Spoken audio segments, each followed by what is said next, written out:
짜잔! 태양광 트리를 소개합니다. 사실 진짜 나무는 아니고 나무 모양의 태양열 및 저장 시스템과 비슷합니다. 런던의 한 회사가 최근 공식적으로 발표했어요. 이 회사의 목표는 EV 충전소에 전력을 공급하는 것입니다. 여기에서 EV는 전기차를 의미해요. 이 나무는 깨끗한 전기를 생산합니다. 이 회사는 AI가 실행하는 에너지 저장 및 관리 시스템으로 전략을 수확하기 위해 이 태양광 나무를 만들었습니다. 이 시스템은 모든 전력을 방출하고 조절할 것입니다. 2023년 초에 1세대 솔라 트리를 볼 수 있을 거예요. 여러분은 어떨지 모르겠지만 저는 뒷마당에 있는 이 나무의 모습을 상상할 수 있어요. 나무 아래 앉아 커피 한 잔을 마시며 쉬면서 집 안으로 들어가지 않고도 노트북이나 휴대폰을 충전할 수 있겠죠? 하지만 당장은 감당할 형편이 안 될 거예요. 이 회사는 우선 고속 전기 자동차에 집중하기로 했습니다.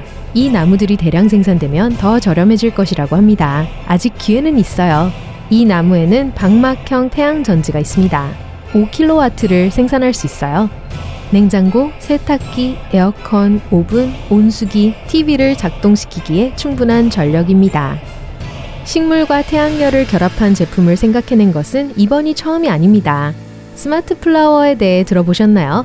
거대한 로봇 데이지처럼 생겼죠? 스마트 플라워는 주방 가전제품을 충전할 수 있는 충분한 전력을 가지고 있습니다.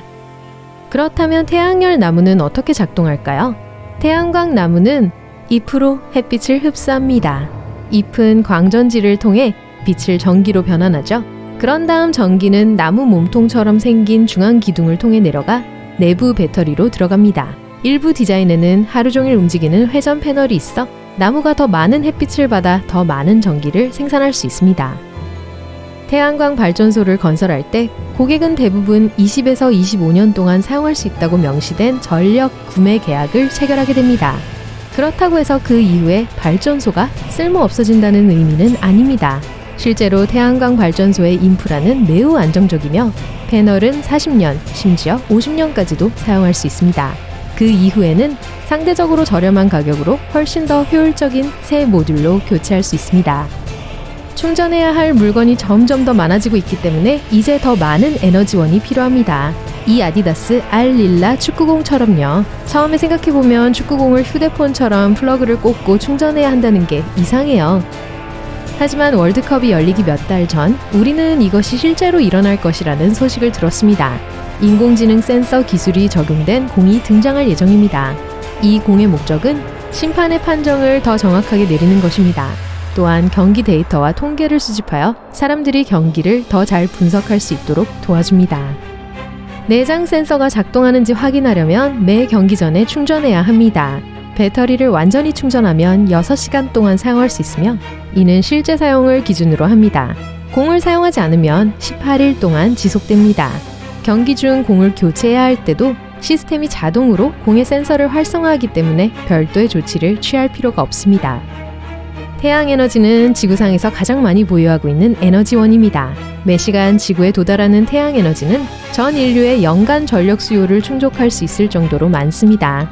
또한 가장 빠르게 에너지를 얻을 수 있는 원천이기도 합니다.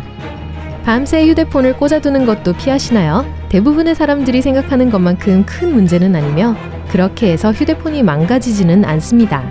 스마트 기술은 휴대폰 배터리가 가득 차면 충전이 중단되는 방식으로 작동합니다. 또한 휴대전화가 계속 연결되어 있을 때 배터리가 약간 비워지면 다시 충전을 시작해야 한다는 것을 휴대전화가 인식합니다. 내 휴대폰을 공공충전 포트에 두어도 완전히 안전하다는 건 잘못된 생각입니다. 그렇게 하면 정보가 위험에 노출될 수 있으므로 피하는 것이 좋습니다. 공항이나 식당에서 흔히 볼 수 있는 전선은 단순한 전원 공급원이 아닙니다. 예를 들어 전등을 벽에 꽂을 때처럼요. 전선은 데이터를 전송하는 경로이기도 합니다. 따라서 이런 공공포트에서 휴대폰을 충전하는 동안 다른 사람이 쉽게 휴대폰에 액세스할 수 있습니다. 여기에는 문자, 이메일, 사진 등 모든 데이터가 포함됩니다. 휴대용 충전기를 사용하는 것이 더 좋고 안전합니다. 새 휴대폰을 구입하면 모두가 사용하기 전에 완전히 충전해야 한다고 말하죠. 물론 원한다면 충전할 수 있지만 꼭 그럴 필요는 없습니다. 제조업체는 대부분 좋은 첫인상을 남기기 위해 그렇게 말합니다. 새 휴대폰을 손에 쥐었을 때는 제조 및 테스트 과정에서 배터리가 최대 절반까지 소모되었을 가능성이 높습니다. 따라서 새 배터리가 8시간 동안 지속될 것으로 예상했는데 실제로는 4시간밖에 지속되지 않았다면 새 휴대폰에 대해 잘못된 인상을 받을 수 있습니다. 휴대전화를 항상 절전 모드로 두어도 나쁠 게 뭐가 있나요? 실제 속설은 아니며 소프트웨어에 나쁜 일은 일어나지 않습니다. 하지만 대부분의 시간 동안 휴대폰을 저전력 모드로 설정하면 휴대폰이 불필요한 작업을 제거하기 때문에 사용자 환경이 저하될 수 있습니다. 소리가 평소처럼 크지 않고 밝기가 낮아져 화면이 거의 보이지 않으며 앱이 항상 알림을 확인하지 않고 약 10분마다 확인합니다. 하지만 저전력 모드는 가젯을 잠시 쉬고 싶을 때 유용합니다. 친구가 휴대폰이 0이 되어 꺼질 때까지 있다가 충전하면 안 된다고 말했습니다. 확인해보니 예상대로 사실이 아니었습니다. 리튬이온 배터리는 휴대폰의 배터리가 다 떨어지기 전에 충전하는 것이 좋습니다. 이 유형의 배터리는 최대 용량 수준을 잊어버립니다. 따라서 충전할 때 휴대폰 배터리가 초기 수준까지 충전되지 않을 수 있습니다. 배터리가 100% 충전되었다고 생각하기 때문에 용량이 낮아질 수 있습니다. 하나의 앱이 배터리를 많이 사용할 수 있으며 때로는 최대 20%까지 소모할 수 있습니다. 예를 들어 일부 소셜미디어 앱은 사용자가 아무것도 하지 않을 때에도 백그라운드에서 계속 작업을 수행하기 때문에 휴대폰의 배터리를 소모합니다. 상태 업데이트, 메시지 확인 등이 그 예죠. 배터리를 절약하기 위해 휴대폰을 끄는 것은 소용이 없다는 건 사실이 아닙니다. 대부분의 사람들은 앱 사용을 중단한 후에도 앱을 완전히 종료하지 않습니다. 백그라운드에서 실행 중인 앱이 많을수록 배터리 수명은 더 짧아집니다. 따라서 영화를 보거나 직장에서 긴 회의가 있을 때 등 적어도 일주일에 한 번은 휴대폰을 꺼서 모든 앱을 종료하세요. 이렇게 하면 10분마다 20개 이상의 작업이 백그라운드에서 실행되는 것과는 대조적으로 백그라운드에서 실행되는 작업이 0개가 됩니다. 일부 사람들은 다르게 주장하지만 전원이 연결된 상태에서 휴대폰을 만져도 아무 일도 일어나지 않습니다. 다만 배터리를 충전하는 데 시간이 더 오래 걸리므로 시간이 많지 않은 경우에는 사용하지 않는 것이 좋습니다.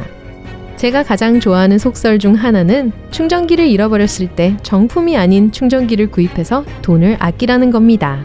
이런 충전기는 배터리를 올바른 전압으로 충전하는 표준이 마련되어 있지 않을 수 있으므로 휴대폰 배터리가 손상될 수 있습니다.